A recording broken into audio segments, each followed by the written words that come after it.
Hello guys, welcome back to my channel. আজকের ভিডিওতে আমরা যে টপিকটা নিয়ে ডিসকাস করব সেটা হচ্ছে যে ফাসায়ের সাথে ডাবরের যে নতুন বিরোধটা শুরু হয়েছে এবং এই কারণে ডাবরের যে শেয়ার সেই শেয়ারের মধ্যে কি কি বিষয়গুলো হচ্ছে বা এই ঘটনাটা অ্যাকচুয়ালি কি সেটা নিয়ে। তো এটা একটা খুব ইন্টারেস্টিং স্টোরি এবং ইন্ডিয়ান ফুড অ্যান্ড হেলথ ইন্ডাস্ট্রির জন্য এই বিষয়টা খুবই গুরুত্বপূর্ণ। তার কারণ হচ্ছে প্রথমেই ঘটনার যে জায়গা থেকে সূত্রপাত সেই জায়গাটা থেকে আসি।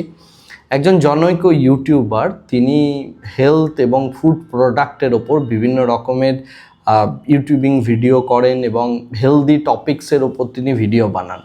তো তিনি যে কাজটা করেছিলেন সেটা হচ্ছে বিভিন্ন যে সমস্ত ব্র্যান্ডগুলো আছে সেই ব্র্যান্ডের কিছু স্যাম্পল তিনি তোলেন, অর্থাৎ বিভিন্ন ফুড প্রোডাক্টের ঘি, মধু থেকে শুরু করে বিভিন্ন ব্র্যান্ডের, এবং সেইগুলো তিনি প্রত্যেকটা নিয়ে গিয়ে একটা ল্যাবরেটরিজের মধ্যে দেন এবং বলেন যে এই স্যাম্পেলগুলোকে টেস্ট করতে হবে এবং এর পিউরিটি জাজ করতে হবে। তো যেহেতু কোনো কোম্পানির নয়, অনেক সময় কি হয়, যদি কোনো নামি কোম্পানির নাম করে স্যাম্পল দেওয়া হয় তাহলে সেই ক্ষেত্রে বিভিন্ন ল্যাবরেটরিজ ভয়ে পিছু হটে যায় এবং তারা অ্যাকচুয়ালি সে টেস্টিংটা করতে পারে না। কারণ এখানে ব্র্যান্ডের একটা ভয় থাকে, ব্র্যান্ড যে কোনো বড় ব্র্যান্ডের ওপর নেগেটিভ কথা বলাটা তার জন্য প্রচুর রকমের আইনি চ্যালেঞ্জেস আসতে পারে। তো এই ক্ষেত্রে কি হয়, তিনি যেহেতু নর্মাল স্যাম্পল হিসাবে পাঠিয়েছেন, সেখান থেকে রিপোর্ট আসে এবং সেই রিপোর্টগুলো রীতিমতো বিভিন্ন কোম্পানি বা বিভিন্ন ব্র্যান্ড যে ক্লেমটা করে সেই ক্লেমের সম্পূর্ণ উল্টো দিকের একটা ক্লেম অ্যাকচুয়ালি দেখা যায় এবং উল্টো দিকের সমস্ত কিছু বক্তব্য রিপোর্টে দেখা যায়। এবং সেই ইউটিউবার তিনি অ্যাকচুয়ালি এই রিপোর্টগুলো শো করেন ইউটিউবে ভিডিওর মাধ্যমে এবং তিনি বলেন যে আপনারা নিজেরাও চাইলে এই টেস্ট করে দেখতে পারেন এবং এই রিপোর্টের এই পার্সেন্টেজ রয়েছে। পরবর্তীকালে কিছু জনৈক ব্যক্তি তারা নিজেরাও টেস্ট করেন এবং টেস্ট করে সেই ক্লেমটাকে পুরোপুরিভাবে ইউটিউবের মধ্যেই আপলোড করা হয় এবং ওখান থেকে একটা নতুন বিতর্ক শুরু হয় যে তাহলে ফাসাই নামে যে অর্গানাইজেশনটা ইন্ডিয়ান গভর্নমেন্ট বানিয়েছে সেটা কি নামেই একটা মানে গভর্নমেন্ট অর্গানাইজেশন, এ অ্যাকচুয়ালি ফুড কোয়ালিটিকে কিভাবে জাজ করছে বা যে সমস্ত ক্লেমগুলো হচ্ছে সেই ক্লেমগুলোকে অ্যাকচুয়ালি ঠিকভাবে দেখছে না। কারণ বিদেশে যে সমস্ত আধুনিক যে সমস্ত কান্ট্রিগুলো রয়েছে বা যেগুলো উন্নত কান্ট্রি, সেখানে দেখা হয় কি যে এই টাইপের food and health safety related প্রচুর বিষয় থাকে, সেখানে মানে ফুড সেফটির ওপর যথেষ্ট গুরুত্ব দেওয়া হয়। তো সেই কোয়েশ্চেনটা বারবার আসতে থাকে। এখন সেই কারণে ফাসাই এক এক করে তারপরে এই ঘটনা হয়ে যাওয়ার পর একটা একটা করে পদক্ষেপ নিতে শুরু করে। কিছুদিন আগে অবধি আমরা যেটা দেখেছিলাম যে এনার্জি ড্রিঙ্কের ওপর একটা বড় রকমের পদক্ষেপ ফাসাই নিয়েছিল যে এনার্জি ড্রিঙ্ক নামে কোল্ড ড্রিঙ্ককে সেল করা যাবে না। তো সেখানেও আমি আপনাদেরকে জানিয়েছিলাম, একটা রিলসও বানিয়েছিলাম এবং সেখানে আমার মার্কেট ভিউটা ছিল যে বরুণ ব্রেভারেজের শেয়ারের ওপর একটা ফল করার বড় চান্সেস আছে এবং তার পরদিনেই মোটামুটি বরুণ ব্রেভারেজের যে শেয়ার ছিল সেটা 7%-এর কাছাকাছি একটা ফল আমরা লক্ষ্য করেছিলাম, রাইট? তো এই জাতীয় মানে ইনফরমেশনগুলো মার্কেটের সাথে সম্পূর্ণভাবে লিঙ্কড। এখন আমি যে কথাটা বলছি এটা হচ্ছে যে এই টাইপ অফ ইনসিডেন্টগুলো যখন ফাসায় শুরু করেছে, ফাসায়ের নেক্সট টার্গেটটা ছিল হচ্ছে অ্যাকচুয়ালি ডাবর। কারণ ডাবরের অনেক প্রোডাক্ট রয়েছে যে প্রোডাক্টগুলো ক্লেম করে যে 100% পিওর, 100% ন্যাচারাল, 100% অর্গানিক, এবং এগুলো ফুড প্রোডাক্টের মধ্যেও লেখা থাকে এবং তার সাথে তার যে অ্যাডভার্টাইজমেন্ট ক্যাম্পেন সেই ক্যাম্পেনগুলোতেও লেখা থাকে। প্রথম এই বিবাদটা যে নতুন শুরু করেছে ফাসায় ডাবরের সাথে সেটা কিন্তু একদমই নয়।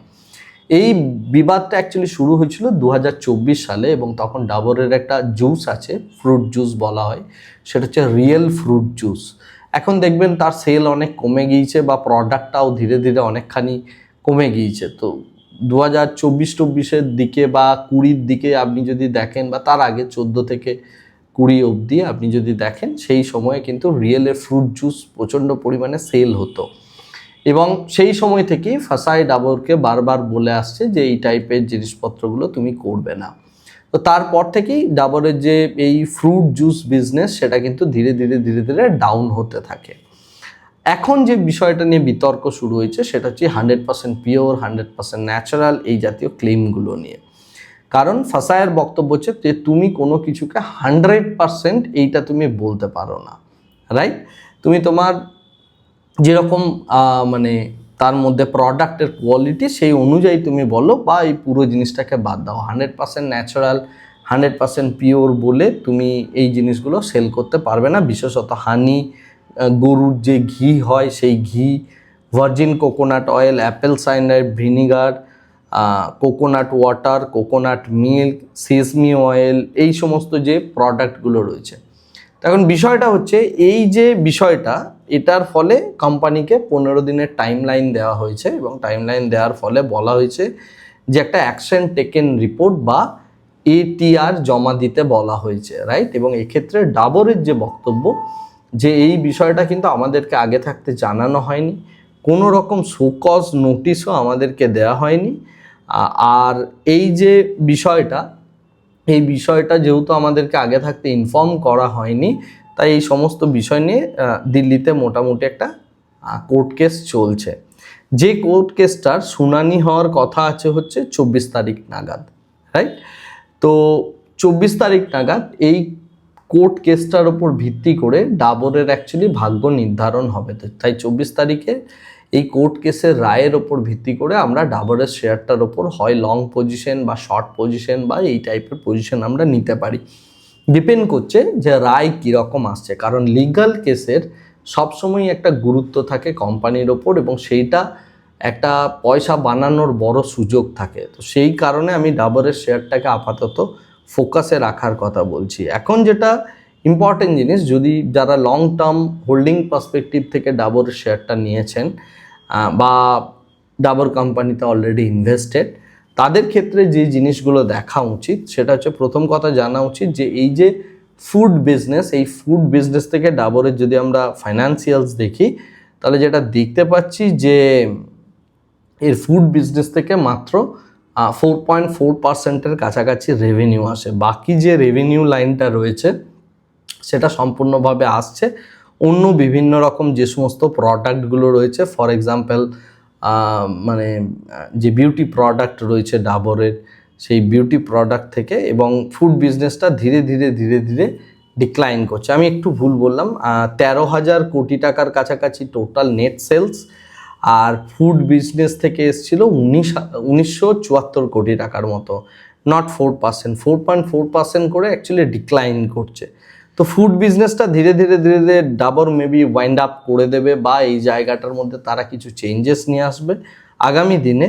তাই লং টার্ম পার্সপেক্টিভ থেকে আমি বলবো একটু হোল্ড করে যাওয়ার জন্য, এবং এক্ষেত্রে কোর্টের যে রায়টা রয়েছে সেটার দিকে একটু দেখে নেওয়া উচিত, এবং তারপরে এই রায়টার পরবর্তীতে এই শেয়ারটার ওপর কিন্তু একটা ভিউ তৈরি হবে। তার আগে আমাদের অ্যাকচুয়ালি এইখানে যেটা দেখার সেটা হচ্ছে 24 তারিখ অবধি ওয়েট করে থাকতে হবে। আর 2024 থেকে এই শেয়ারটার মধ্যে কিন্তু একটা পুরোপুরিভাবে পতন বা ডাউন ট্রেন্ডের যে লক্ষণ, সেই লক্ষণটা আমরা দেখতে পাচ্ছি। এখন এই মুহূর্তে এরকম একটা নেগেটিভিটি, মানে একটা নেগেটিভ মাহল তৈরি হয়েছে। তো দেখা যাক কেসটার মধ্যে কি হয়। পরবর্তীকালে এখান থেকে লং টার্ম অপরচুনিটিও তৈরি হতে পারে যদি প্রাইস ফল করে এবং কোম্পানির দিক থেকে একটা পজিটিভ কোনো গাইডলাইন্স আসে, এবং তার সাথে যদি আমরা দেখতে পাই যে এখান থেকে কোম্পানি নিজেকে রিভাইভ করার জন্য কিছু বলছে, বা লিগ্যাল কেসটা হয়তো কোনোভাবে কোম্পানির ফেভারে চলে এলো। তাই এই প্রত্যেকটা জিনিসকে দেখতে হবে, এবং যেহেতু এটা একটা নিউজ বেসড ইভেন্ট, তাই নিউজটা আসার জন্য ওয়েট করতে হবে, and then you can make a decisions. Okay, আশা করি বোঝা গেল যে পুরো বিষয়টা কি চলছে এই মুহূর্তে, ঘটনাটা কি চলছে। এটা নিয়ে পুরো শেয়ার মার্কেট থেকে শুরু করে নিউজ মিডিয়া সবই মোটামুটি উত্তাল হয়ে রয়েছে।